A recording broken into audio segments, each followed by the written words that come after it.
scattering of alpha particles by gold foil. In the setup, we have V, which is a vacuum chamber, S, which is an alpha source, P, we have a lead capsule,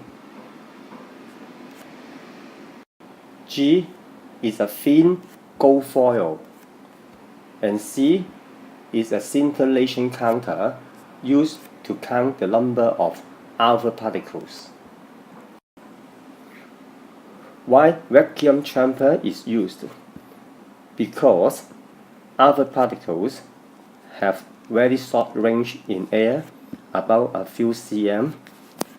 To make sure that the alpha particle can reach the scintillation counter, we must use vacuum chamber. Why the slit in the lead capsule is very thin? In order to produce a fine beam or a narrow beam of alpha particles, the slits should be very thin. Why the gold foil used should be thin? The gold foils should be thin so that alpha particles can pass through it and can be recorded. The experimental results shows that first, most of the alpha particles are scattered or diffract at small angles. Second, only a few alpha particles are diffract at large angles. Based on the experimental result, Rutherford proposed the atomic models in that he concludes that inside an atom, most of the space is empty.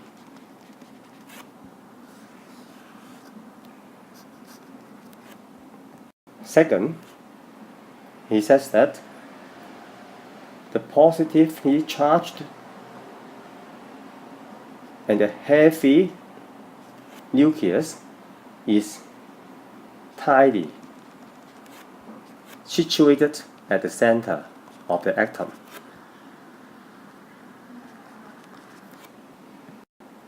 Also, the negatively charged electrons are circulating around the nucleus.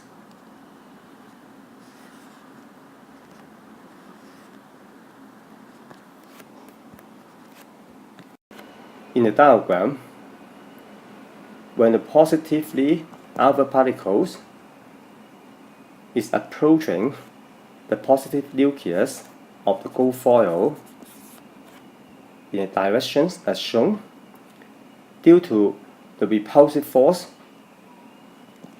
between the positive charges, therefore the alpha particles will be diffracted as shown due to the repulsive force. If another alpha particles having the same speed as the previous one traveling towards the positive nucleus at a longer distance, then the repulsive force acting on the alpha particles will be smaller. Therefore, the path of these alpha particles will be less diffraction. However,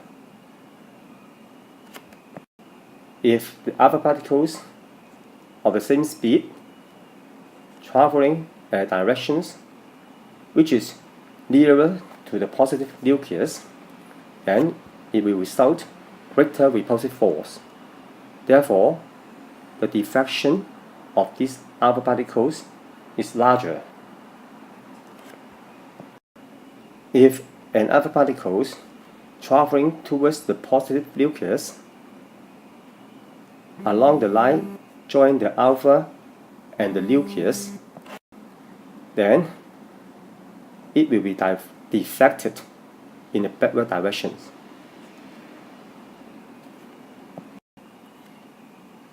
However, there are two limitations of Rutherford's atomic model in accounting. First, for the motion of electrons around the nucleus and the production of light spectrum. First, if an electron is circulating around the nucleus, it has acceleration. By classical electromagnetic theory, if an electron has acceleration, the electron would continuously losing its energy by emitting electromagnetic radiations. Therefore, the electron will spiral into the nucleus and finally collapse.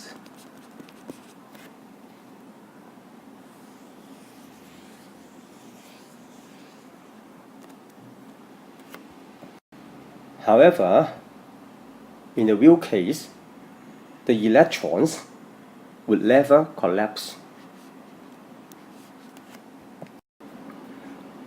The second limitation is that by using Rutherford's atomic model, the accelerating electrons will produce a continuous orbit, which means that it will emit continuous spectrum as shown in the diagram.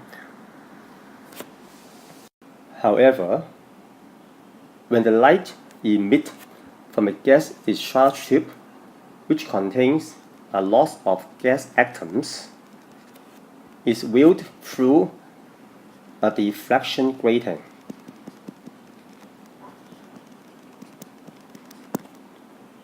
A light spectrum instead of continuous spectrum is observed. The result shows that electrons can only move in definite orbit, or we say electrons can only move in certain orbits.